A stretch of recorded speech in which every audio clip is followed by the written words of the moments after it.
brothers and fathers, listen now to my defense." When they heard him speak to them in Aramaic, they became very quiet.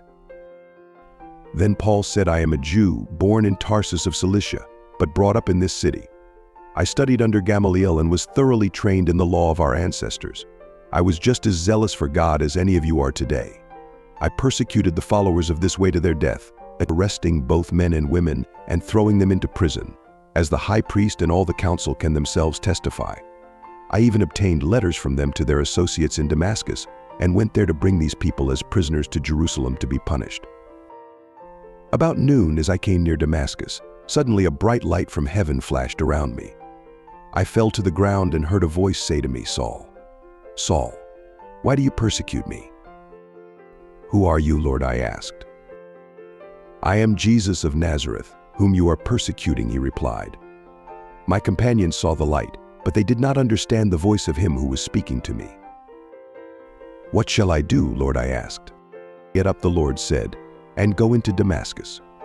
There you will be told all that you have been assigned to do.' My companions led me by the hand into Damascus, because the brilliance of the light had blinded me.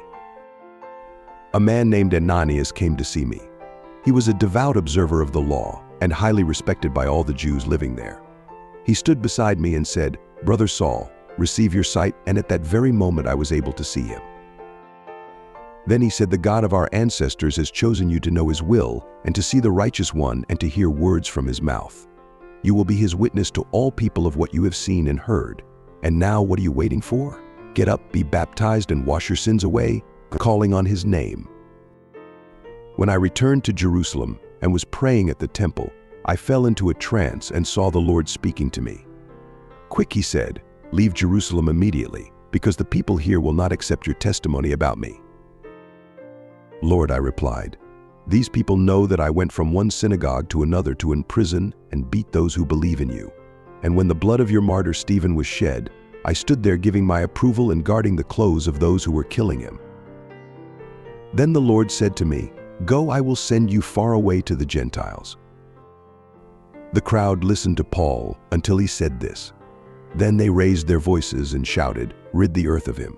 He's not fit to live.' As they were shouting and throwing off their cloaks and flinging dust into the air, the commander ordered that Paul be taken into the barracks. He directed that he be flogged and interrogated in order to find out why the people were shouting at him like this. As they stretched him out to flog him, Paul said to the centurion standing there, 'Is it legal for you to flog a Roman citizen who hasn't even been found guilty?' When the centurion heard this, he went to the commander and reported it. 'What are you going to do?' he asked. 'This man is a Roman citizen.' The commander went to Paul and asked, 'Tell me, are you a Roman citizen?' 'Yes, I am,' he answered. Then the commander said, 'I had to pay a lot of money for my citizenship.' 'But I was born a citizen,' Paul replied. Those who were about to interrogate him withdrew immediately. The commander himself was alarmed when he realized that he had put Paul, a Roman citizen, in chains. The commander wanted to find out exactly why Paul was being accused by the Jews. So the next day he released him and ordered the chief priests and all the members of the Sanhedrin to assemble. Then he brought Paul and had him stand before them.